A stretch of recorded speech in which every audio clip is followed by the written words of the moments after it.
అబ్బా అరవకే, tiffin ready. Breakfast అనాలని ఎన్నిసార్లు చెప్పాను? ఏ భాషలో చెప్పినా ఇడ్లీ పేరు ఇడ్లీయే. ఇవాళ బ్రేక్ఫాస్ట్ క్యాన్సిల్. అదేంటే పొద్దున్న జాగింగ్ కెళ్ళొచ్చి పాలు కూడా తాగలేదు, క్లాస్ లో కళ్ళు తిరిగి పడిపోతావే. బస్సు ఆంటీ వాళ్ళ ఇంట్లో తిని వెళ్తాను. రోజు వాళ్ళ ఇంట్లో టిఫిన్ చేస్తే బాగోదే. ఆంటీ ఏమనుకోదులే. అపర్ణ, ఏంటి ఇది మర్చిపోయావు. ఓ అప్లికేషనా? ఆ దేవుడు దయ వల్ల నీకు ఎంసెట్ లో మంచి ర్యాంక్ వచ్చింది. అలాగే మంచి కాలేజీలో సీట్ వచ్చి నువ్వు ఎంబీబీఎస్ కూడా పూర్తి చేసావు అనుకో, మీ నాన్నగారు ఆశ నెరవేరినట్టేనమ్మా. Don't worry mummy, I'll do it.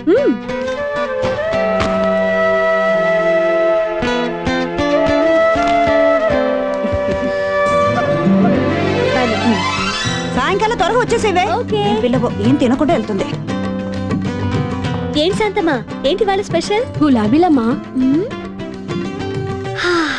అపర్ణమ్మా, ఏంటి?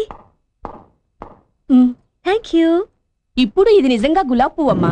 శాంతమ్మా, బామ్మగారు రాత్రి దగ్గులు వినిపించలేదు, బాగానే నిద్ర పట్టినట్టుందే. దగ్గు తగ్గింది కానీ కాళ్ళు రావటం మొదలయ్యాయి. నో ప్రాబ్లం, సాయంత్రం కాలేజ్ నుంచి రాగానే హాస్పిటల్ తీసుకెళ్తాను. ఓకే? అలాగే. Good morning uncle. కాలేజ్ కమ్మా? అవును అంకుల్. అంకుల్ ఏంటమ్మా? ఏదొకసారి గాలి వదలండి. పీల్చటం కాదు, వదలండి. ప్లీజ్ ప్లీజ్, మీ ఆంటీతో మాత్రం చెప్పొద్దు. చెప్పంలే, మీరు మాత్రం ఎక్కువ సిగరెట్లు తాకండి. ముందు ఇది వేసుకోండి, లేకపోతే ఆంటీ పట్టేస్తుంది. Bye uncle. Bye. Good morning సింప్రి. ఏం గుడ్ మార్నింగ్ అమ్మా, నాకు అన్ని బ్యాడ్ మార్నింగ్లే. ఈ అపార్ట్మెంట్ కి లిఫ్ట్ బాయ్ ని, వాచ్మెన్ ని, తోటమాలిని, వాటర్ బాయ్ ని అన్ని నేనే. ఇవన్నీ చాలా అన్నట్టు సెక్రటరీ గారి ఇంట్లో పనులన్నీ నేనే చేయాలి. పైకి వెళ్ళిపోతున్నారు, కిందకి వెళ్ళిపోతున్నారు. నేను మాత్రం ఈ లిఫ్ట్ లో షిఫ్ట్ లేకపోతున్నాను. ₹1 జీతం పెంచమంటే బడ్జెట్ లేదంటారు. ఏమిటో. డోంట్ వరీ సింప్రి, ఈ బిల్డింగ్ లో అందరికి కావాల్సిన వాడివి నువ్వు ఒక్కడివే. నీకు కూడా మంచి రోజు వస్తుంది, ఆ రోజు నువ్వు సంతోషంగా ఉంటావు. చాలా థ్యాంక్స్ అమ్మా, నీతో రోజు పొద్దున్నే ఒక 5 నిమిషాలు మాట్లాడితే చాలు, నా బాధలన్నీ మర్చిపోవచ్చు. Good morning Aparna. Good morning. Good morning. Rambabu garu మీరే? అస్సలు గుర్తుపట్టలేకపోయాను. చూడండి, నువ్వేంటి షేవింగ్ చేసుకుని బాత్రూమ్ లోంచి బయటకు వస్తుంటే 10 ఏళ్లు నాతో కాపురం చేసిన నా పెళ్ళమే నన్ను గుర్తుపట్టలేదు. ఆ గెడ్డం స్టైల్ ఏంటండి? ఫ్రెంచా జర్మనా? జర్మనా జపానా? షేవింగ్ చేసుకుంటుంటే మధ్యలో వాటర్ అయిపోయింది. అంటే ఈవేళ మీరు స్నానం చేయలేదా? నేను స్నానం ఒక్కటే చేయలేదు, ఈ బిల్డింగ్ లో చాలా మంది చాలా చేయట్లేదు. మూసుకుని చాలు చెయ్యి, ఇంకాసేపు ముక్కు మూసుకుంటే కిందకి కాదు ఏకంగా పైకే పోతావు. ఇప్పుడేగా పైనుంచి కిందకు వచ్చావు, మళ్ళీ పైకి వెళ్ళే బట్టన్ నొక్కుతావేంటి? మీకు తెలపతి ఊరుకోండి, కిందకి వెళ్ళాలంటే పైకి వెళ్ళే బట్టన్ నొక్కాలి. ఇదెప్పటి నుంచి? జస్ట్ నేను రాత్రి నుంచే. కనీసం ఫ్లోర్ వచ్చినప్పుడు ఆగుతుందా? ఆగినప్పుడు గ్యారంటీగా ఏదో ఒక ఫ్లోర్ వస్తుంది. మీరైతే దిగండి. మా ఫ్లోర్ కాకపోతే పోనీ మీరు దిగటం మాని నేను దిగిపోతాను, నా పని మీరు చేసుకుంది. కానీ ఏదో లిఫ్ట్ ఏదో గోర.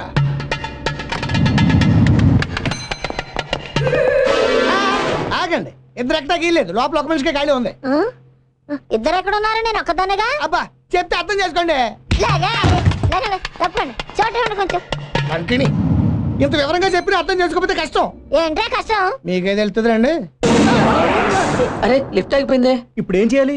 ఈ లిఫ్ట్ మళ్ళీ కదలాలంటే 2 మనుషులు దిగాలి. రోజు నన్నే దింపేస్తారు, నేను దిగను.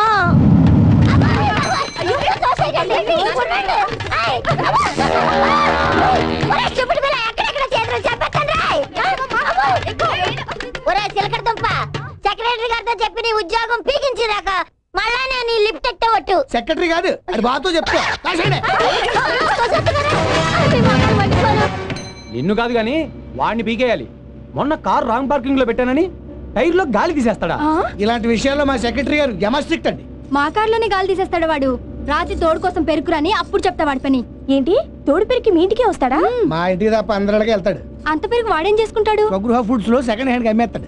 ఏంటి పెరుగు అమ్మేస్తాడా? ఆ పెరుగు అమ్మేస్తాడు, పాలు కొట్టేస్తాడు. అయితే రోజు మా ఇళ్ల ముందు పాలు దొంగిలించే సెక్రటరీ అన్నమాట. బాబు ఇంత చిన్న వయసులో ఇంత తెలివితేటలు వచ్చేసేయండి బాబు. నేను చెప్పడం తెలిసిపోయింది మీకు.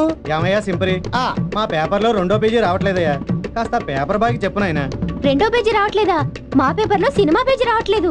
ఈ బిల్డింగ్ వచ్చాక స్పోర్ట్స్ పేజ్ చదవడమే మర్చిపోయాను. అవన్నీ ఏమవుతున్నట్టు? మా సెక్రటరీ గారి ఇంట్లో ఫుల్ పేపర్ అయినట్టు. అమ్మా, ఇంత నీచున్నా మనం సెక్రటరీగా పెట్టుకుంది. వాడంత నీచుడు కాబట్టే ఇన్ని సంవత్సరాల నుంచి సెక్రటరీగా పనిచేస్తున్నాడు. మీలో ఎవరైనా సెక్రటరీగా చేస్తారా చెప్పండి, రేపేమని పీకేద్దాం. అమ్మో, నా వల్ల కాదు. మా ఆవిడే నా మాట విందో కదా. అందుకే వాడినే సెక్రటరీగా కంటిన్యూ చేద్దాం. ఈసారి కమిటీ మీటింగ్ లో వాడిని పీకేద్దాం. ఆ పీకర్లు ఎందుకని రేపు నుంచి లిఫ్ట్ ఎక్కండి. యాదవ గోలి యాదవ సంతని. Hello aunty. రామ్మా. హాయ్ ప్రియా. హాయ్ అప్పు, తింటున్నావా రోజు ముద్దపప్పు? ఏయ్ ఏంటా పిచ్చి మాటలు? ఇదంతా వాడు నేర్పిస్తున్నాడు ఆంటీ. ఏడువాడు జాగింగ్ నుంచి ఇంకా రాలేదా? అసలు వెళ్తేగా రావడానికి. రాత్రి అంతా ఆ పాడు ఇంటర్నెట్ ముందే కూర్చుంటున్నాడు. కాలేజ్ కి టైం అవుతోంది. నిజమే, రా లేపుదాం.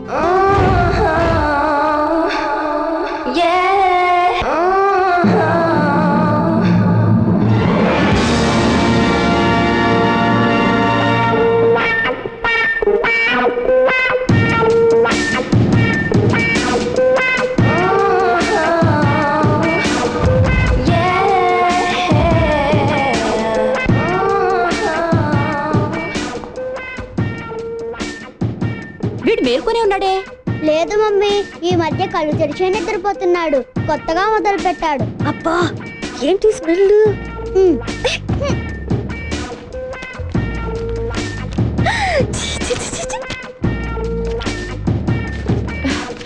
చిచి, వీడు రాత్రంతా మేల్కొని చేస్తున్న పని ఇదన్నమాట.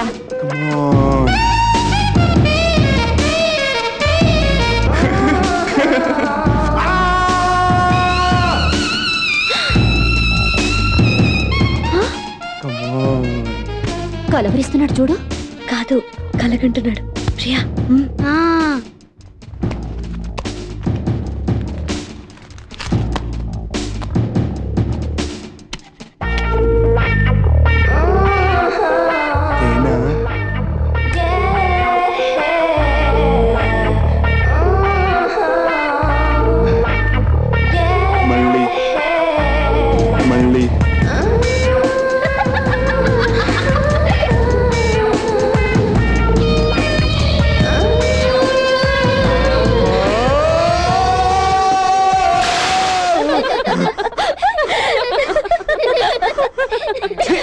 తొందరగా లేచి రెడీ అవ్వు, ఇప్పటికే లేట్ అయింది. ముందు మీరంతా బయటికి వెళ్ళండి. ఏ మమ్మల్ని బయటికి పంపించి మళ్ళీ పడుకుందావనా? లే.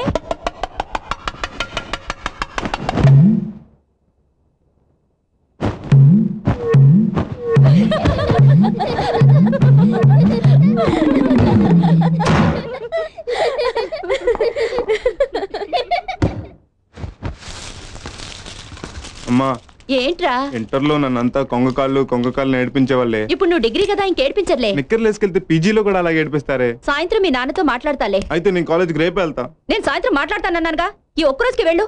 అయినా వాళ్ళ నాన్న పెళ్ళైదాకా నిక్కర్లు వేయించాడని నేను నిక్కర్లు వేసుకోవాలా? మీ నాన్న మా నాన్న అంత చెడ్డోడేం కాదురా.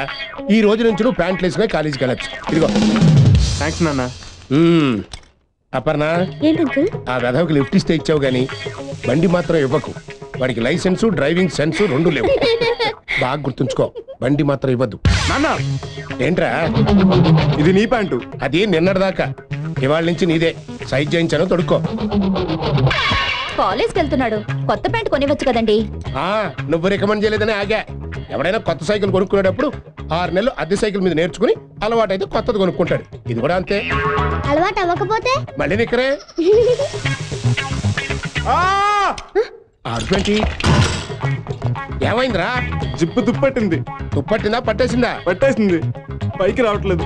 వాష్ ఇంతే కదా, 2 కొబ్బరి నూనె బొట్లు దాని మీద వేసి పైకి లాగు, లూజై వచ్చేస్తుంది. ఈ పూట గట్ట కూడా అడ్జస్ట్ అవ్వాయి. ఏమే, వాడు కాలేజ్ నుంచి తిరిగి వచ్చిన తర్వాత నా పాత ప్యాంట్ జిప్పేదని ఉంటే దాన్ని తీసి దీనికి పోయి. చిచ్చి కాదు, పనికొచ్చే వస్తువును ఉపయోగించుకోవడం అంటే ఇదే. జాగ్రత్త. మా నాన్నకంటే మీ అమ్మాయి మంచిది. కాలేజీలో చేరకముందే స్కూటీ కొనిచ్చింది. బాగా చదువుకొని మంచి మార్కులు తెచ్చుకుంటాను అని అంకుల్ కి చెప్పి బండి కొనిపెట్టమని అడుగు. చాలా సార్లు అడిగాను. ఏమన్నారు? ఇంకోసారి అడిగితే ఉన్న సైకిల్ కూడా అమ్మేస్తానన్నారు. పొద్దున్నే సూపర్ కళ వచ్చింది, లాస్ట్ నువ్వు వచ్చి చెడగొట్టేశాడు. అంత మంచి కళ? నీకు చెప్తే పడిపోతావు అంతే. సరిగా కూర్చోకపోతే ఇద్దరం పడతాం. నాకు విషయం అర్థమైంది. ఏంటిది? కొన్ని విషయాలు నీతో డిస్కస్ చేయకూడదని. కదా, నోరు మూసుకొని కూర్చో. అవునే, తెల్లవారుజాము వచ్చిన కళ నిజం అవుతాయి అంటారు, నిజమేనా? కళ్ళల కంటే నిజం అవ్వవురా, కష్టపడాలి. అప్పు, ఒకసారి బండి ఆపువే చెప్తాను. ఎందుకురా? ఆపువే చెప్తాను. దేనికి? ఆపు, ఆపువే చెప్తాను. నీకే. ఏంట్రా? వెనకాల కూర్చోవే, నేను ట్రై చేస్తాను. No no no no, uncle నీకు బండి ఇవ్వదని ముందే చెప్పారు. అప్పు ప్లీజ్, అసలే కాలేజ్ ఫస్ట్ డే, ర్యాగింగ్, నీ వెనకాల కూర్చుని వస్తే అంతా నేను నేర్పిస్తారే ప్లీజ్ అయినా సరే అలా కనుకే ప్లీజ్ ప్లీజ్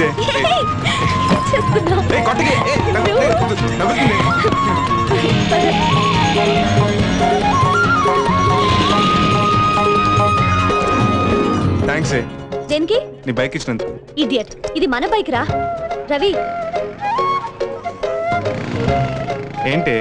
ఏం లేదు, నువ్వు బాగా చదివి మంచి మార్కులు సంపాదించి ఏ ఆస్ట్రేలియాలోనో అమెరికాలోనో సెటిల్ అయ్యి నీ అమ్మా నాన్న కన్న కలల్ని నిజం చేయాలరా. అలాగేనే. అలాగంటే కాదు, ప్రామిస్ చేయరా. అబ్బా ఏంటి ఇదంతా? ప్రామిస్ చెయ్యరా. కానీ ఒక్క మాట మాత్రం నిజం రా. ఏంటి? నీ ప్యాంట్ సూపర్ రా. Hey, no!